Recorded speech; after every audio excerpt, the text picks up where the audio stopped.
प्रवाह में गंगा प्रवाह में.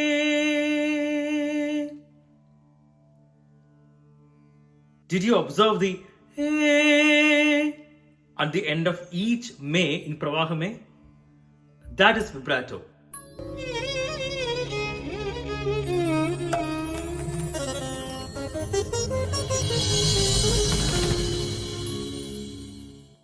So what is vibrato?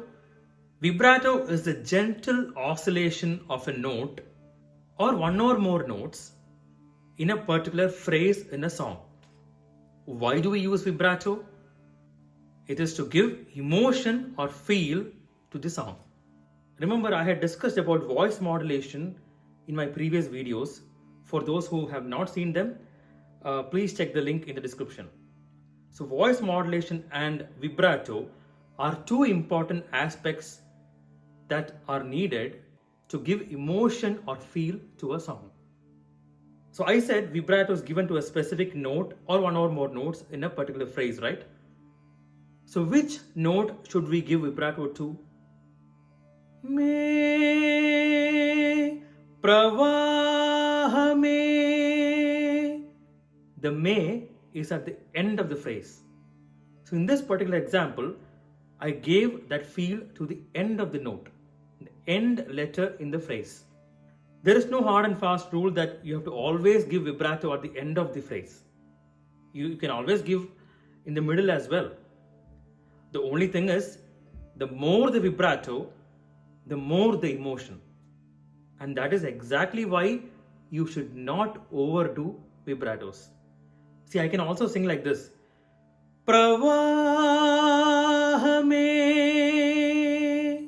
So I'm giving vibrato in both va and me. Do I need that? Perhaps not. It all depends on the song's context, how the music composer wants it, etc. So how do you bring vibrato in singing? Vibrato is gentle oscillation. So how do you do it? I'll take an example and show you. Let me take a note. Ga. This is plain ga. In order to bring out vibrato, ga, ga, ga, ga, ga, ga, ga. I am singing the same note again and again in regular intervals. So first I sing the sustained long note ga, ga. Then I sing ga in regular intervals ga, ga, ga, ga, ga, ga, ga. Then I sing the akaram for it. Not for the first ga, for the regular intervals ga, I'm going to sing akaram for them. Ga.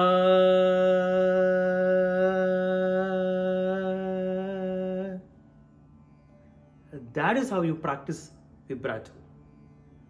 Once you are comfortable, make it faster. Ga.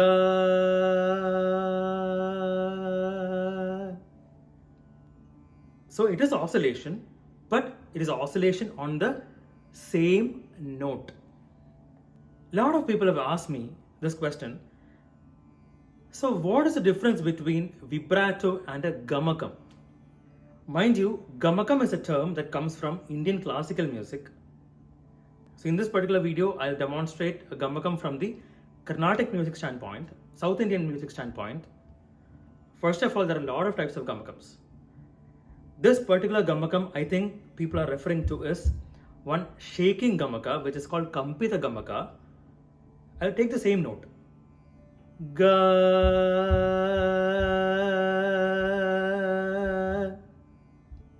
In this example, I did not do vibrato. I did gamaka. What is the difference? In vibrato, I was oscillating on the same note ga. In gamaka, I'm oscillating between ga and the next note, the closest note, which is ma. It is ga, ma, ga, ma, ga, ma, ga, ma, ga, ma, ga, ma, ga, ma, ga. So in gamaka, there are multiple notes involved. In vibrato, there is only one note involved. You have to be very careful when you do vibrato because there is a huge possibility that you might touch other notes. Then you lose the feel, and sometimes you don't even get the gamaka as well. So it's a mess there, right? So let me do a demonstration. I'll take the same note ga. First time I'm going to sing the plain ga, no gamaka or no vibrato. The second time I'm going to sing ga with vibrato. The third time I'm going to sing ga with gamaka.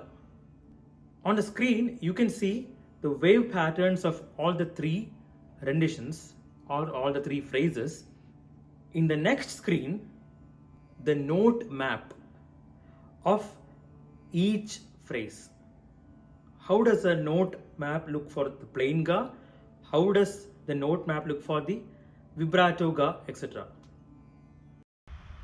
Ga,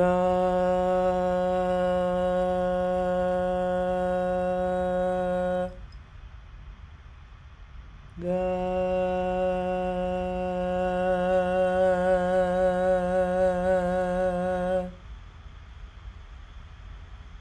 ga.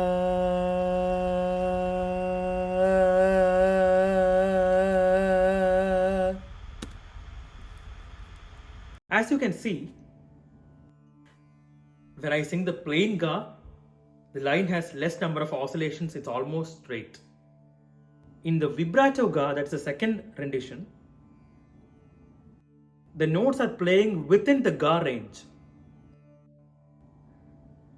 In the gamaka map, you can see that the note ga and note ma both are coming. They are coming in an oscillated way. Both gamaka and vibrato are oscillations, but in gamaka we have multiple notes involved. So that is vibrato. How do you practice vibrato? Take a sustained note, then you sing the same note in repeated intervals. Once you are comfortable, increase the speed of the ending portion. Ga, ga, ga, ga, ga, ga, ga, ga, ga. This is what you are singing there. I already told you that you should not overdo vibrato. So how can you overdo vibrato? There are multiple ways. One of the ways to overdo vibrato is ga.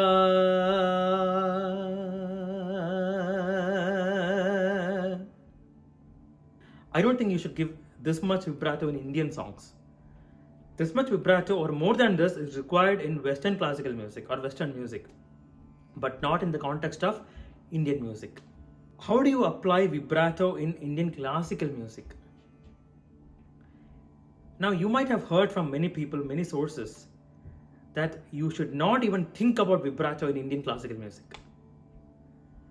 While I want to agree with them, with a caveat, I would say you still can apply vibrato as long as, one, it doesn't sound weird, two, it doesn't touch other notes. Very, very careful about it. For example, let's take the song Nagumomu. Nagumomu Papa Ni. See how I'm singing the ni there. Papa Ni. It's very slight vibrato there. So as long as it doesn't sound weird or it doesn't deviate from the note, I would say vibrato is okay in Indian classical music.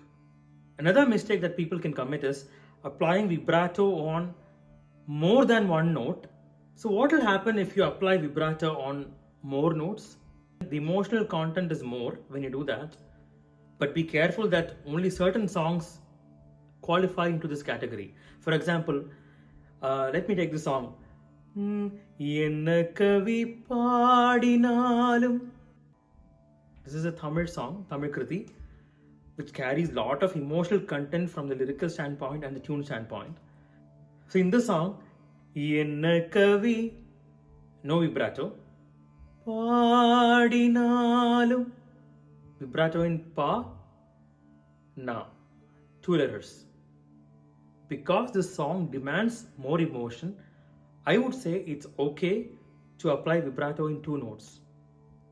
But like all of us know, music is subjective.